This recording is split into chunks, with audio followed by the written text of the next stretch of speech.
It's not only news, it's science breakthroughs. Tomorrow's technologies. Advanced medical techniques. It's a glimpse into the future where we discuss artificial intelligence, Earth and energy, enhanced humans, future society, health and medicine, space, robots and machines. Welcome to Science Bytes with Joe and Craig. Today is Thursday, June 25th, 2020. Traveling to see the northern and southern lights has made it to almost everyone's bucket list. If you did not know already, these beautiful displays of light are caused by dangerous cosmic rays that have been deflecting by the Earth's magnetic field. Magnetic fields around planets behave in the same way as a bar magnet. But at higher temperatures, metals lose their magnetic properties.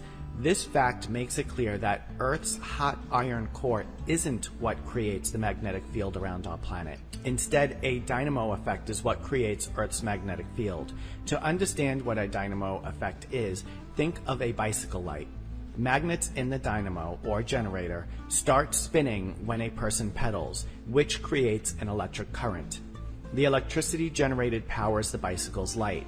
This process also works in reverse. If you have a rotating electric current, it will create a magnetic field.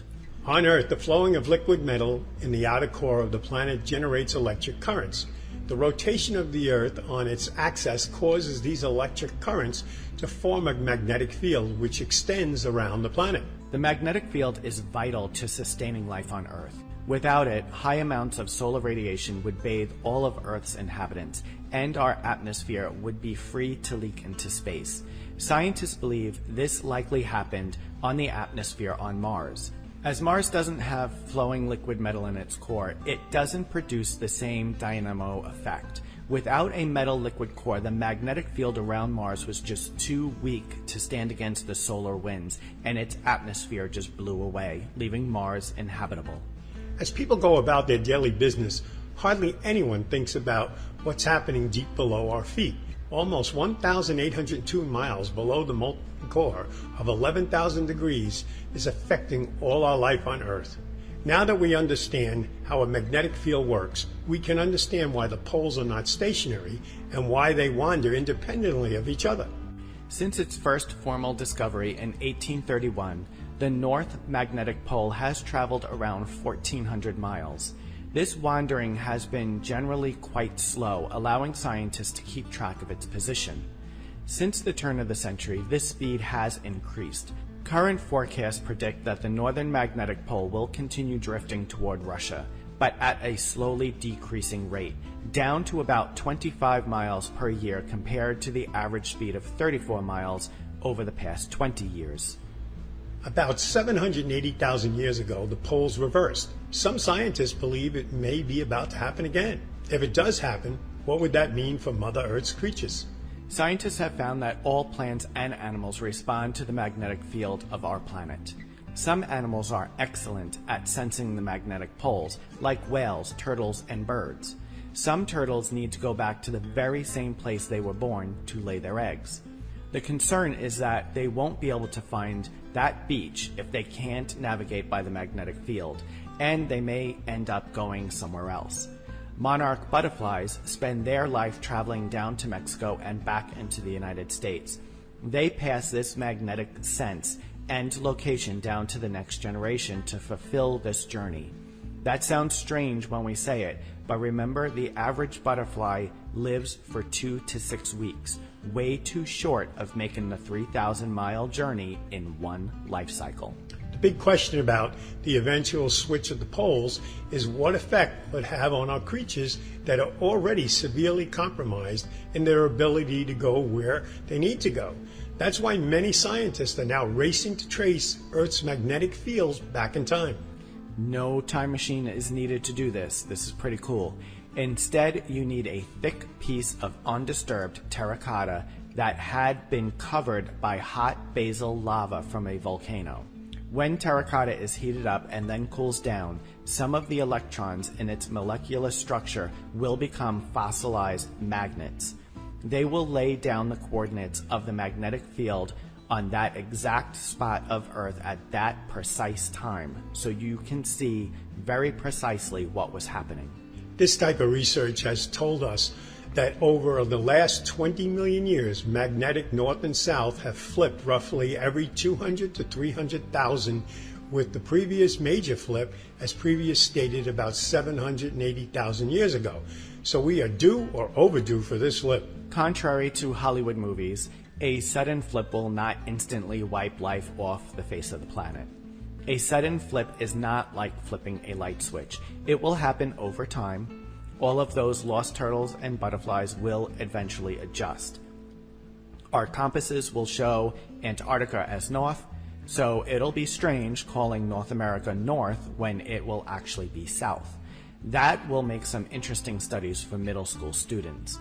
However, if the magnetic field gets substantially weaker and stays that way for a considerable amount of time, Earth will be less protected from high-energy particles that are constantly flying around in space. This means that everything on the planet will be exposed to higher levels of radiation, which over time could produce an increase in diseases like cancer, as well as harm delicate spacecraft and power grids on Earth. No one knows when this flip will happen. Scientists are investigating daily changes, and some countries are changing their electrical grids to prepare themselves. Overall, life will go on, and life will adapt to this pending change. That being said, one total bonus of having a weaker magnetic field is that the auroras will be visible from much lower latitudes, so the nighttime skies will even be more epic. Well, we're going to take a short break, and when we return, we'll be discussing possible human hibernation. What makes a rainbow bend? Where does the universe end? To know the world from A to Z. Discover science and technology. Where is the dinosaur? What's on the ocean floor? To know the world from A to Z. Astronomy, biology, chemistry, zoology, science and technology. It's fun, you see. Why is the sun so warm? What makes a winter storm? And what's a quadruped? Why is the planet Mars red? You'll find there's lots to know. Exploring as you go. To know the world from A to Z. Discover science and technology. Astronomy, biology, chemistry, zoology, science and technology. It's fun, you'll see. A public service message from the National Science Foundation. Welcome back to the show. The dream of suspended animation has long captivated the human imagination, reflected in countless works of mythology and fiction, from King Arthur and the Sleeping Beauty to Captain America and Han Solo. By effectively pausing time itself for an individual, a state of temporary inactivity promises to enable the repair of lethal injuries, prolong life, and allow for travel to distant stars. While suspended animation may seem like a fantasy, a strikingly diverse array of life has already achieved a version of it. Through behaviors like hibernation, animals such as bears, frogs, and hummingbirds can survive harsh winters, droughts, food shortages, and other extreme conditions by essentially entering into a biological stasis, where metabolism, heart rate, and breathing slow to a crawl and body temperature drops. Now, Harvard Medical School neurologists have discovered a population of neurons in a hypothalamus that controls hibernation-like behavior in mice, revealing for the first time the neural circuits that regulate the state. The team demonstrated that when they stimulated these neurons, the mice entered dormancy and kept in that state for days. Another study published simultaneously in Nature by researchers from the University of Tsukuba in Japan also identified a similar population of neurons in the hypothalamus. When scientists understand these processes better in mice and other animal models, brings the possibility one day of working to inducing hibernation in humans is achievable. The research could have a vast array of applications, such as preventing brain injury during a stroke, enabling new treatments to metabolic diseases, or even helping NASA send humans to Mars. To reduce energy expenditure in times of scarcity, many animals enter a state of dormancy. Hibernation is an extended seasonal form of this. Unlike sleep, torpor is associated with systemic physiological changes, particularly significant drops in body temperature and suppression of metabolic activity. While common in nature, the biological mechanisms that underlie torpor and hibernation are still poorly understood. The researchers caution their experiments do not conclusively prove that one specific neuron type controls torpor, a complex behavior that is likely involves many different cell types. By identifying the specific brain region involved in the process gives scientists a point of entry for efforts to better understand and control the state in mice and other animal models. The findings open the door to a new understanding of what torpor and hibernation are and how they affect cells, the brain, and the body. Scientists can now study how animals enter and exit these states, identify the underlying biology, and think about applications in humans. This study represents one of the key steps of this journey. It's far too soon to say whether we could induce this type of state in a human.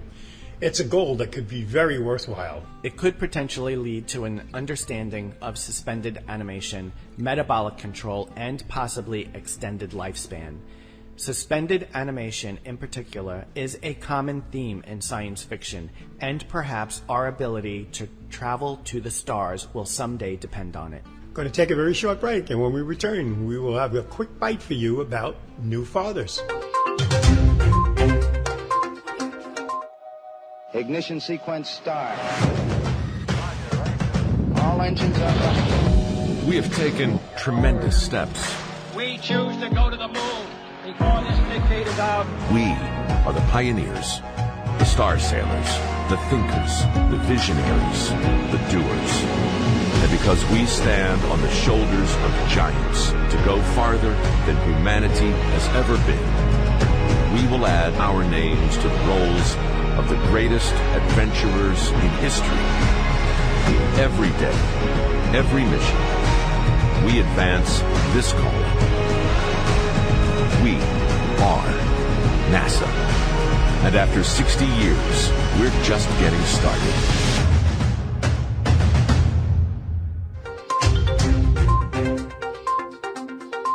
Welcome back for our quick bite. Not all men are hallmark happy when they become a brand new dad. Many men have a total disconnect feeling after birth of their child. That feeling can continue into a devastating mix of anxiety, depression, grief, and shame over the next few months. In the U.S., 1 in 7 fathers suffers from depression during the time of pregnancy and a child's infancy. That number skyrockets to 1 in 4 men after birth around the 3 to 6 month period. If the mother experiences postpartum depression, 1 in 2 dads will also experience postpartum depression. Also, up to 1/4 of expecting fathers experience anxiety during pregnancy, and more than half have anxiety during the child's infancy. These are worrisome statistics since research shows a strong correlation between anxiety and depression. Several factors contribute to paternal perinatal mental health issues, including sleeplessness, financial stress, the quality of the couple's relationship, and a shift in a man's hormones when he is expecting a child. Here is a fascinating fact that many people are unaware exists. A man's hormonal changes mirror his partner's during pregnancy. Testosterone levels drop while estrogen and cortisol levels increase.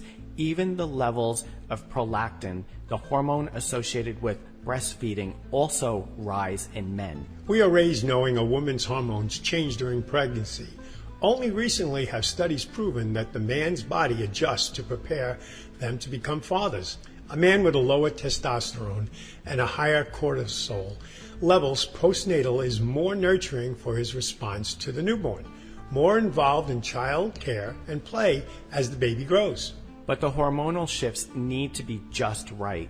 or the change can lead to mood disorders. When testosterone levels drop too much, fathers may feel depressed. And if it doesn't decline enough, it can lead to anxiety or aggression. Lack of sleep after the baby arrives also causes neurochemical and hormonal changes that can be a significant contributor to mood disorders. Some countries are starting to release guidelines for diagnosing potential parental mood disorders. Father prevention resources and treatment options are emerging, including online forums, hotlines, and support groups that give men a safe place to share their experiences and concerns. Now, I find this entire topic fascinating, mainly because I never knew how much a man's hormones change along with the woman's. With this in mind, I feel the more we spread this research, the better it will be for expecting couples. Knowing the other partner is feeling the same things may strengthen relationships, give the pair a common conversational standpoint, and may save many marriages.